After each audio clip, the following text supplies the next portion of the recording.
स्वतःवर विश्वास मला ठेवताच येत नाही, मला खूप भीती वाटते.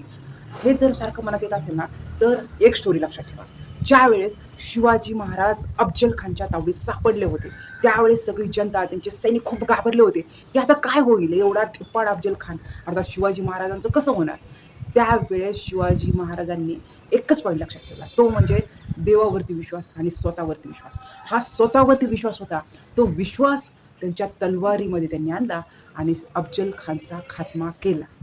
जर शिवाजी महाराजांनी त्यावेळी स्वतःवर विश्वास ठेवला नसता, तर हे जे साम्राज्य आपल्याला मिळेल त्याचा अधिकार आपल्याला मिळाला नसता. त्यावेळेस शिवाजी महाराजांनी स्वतःवर विश्वास ठेवला आणि स्वराज्य आपल्याला मिळालं. जो काही आनंद आहे, जो आपण आज घेतोय, ते शिवाजी महाराजांमुळेच.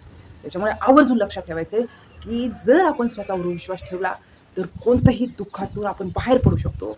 जर शिवाजी महाराज सगळं साम्राज्य तयार करू शकतो, त्याच्यात विजय मिळू शकतो. जर आपण आपल्यावर विश्वास ठेवला, ॲटलीस्ट आपण आपल्या स्वतःवरती ते विजय मिळू शकतो.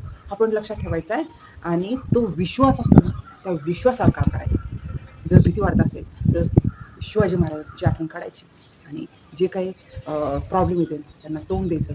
जे काही संकट येईल ते थोड्या वेळेसाठी आहे, नंतर खूप छान होणार आहे, हा पॉईंट लक्षात ठेवायचा आणि स्वतःवरती काम करायचं. म्हणजे स्वतः सुरुवात केली तर नक्कीच छान होणार आहे, हा पॉईंट लक्षात ठेवायचा आणि कामाला सुरुवात करायची. कितीही मोठं संकट असेल, आपल्या विश्वासापेक्षा ते कधीच नसतं, हा पॉईंट लक्षात ठेवायचा आणि कामाची सुरुवात करायची. व्हिडिओ जर आवडला असेल नक्कीच लाईक आणि कमेंट करून सांगा की स्वतःवर विश्वास ठेवणं खूप गरजेचं आहे.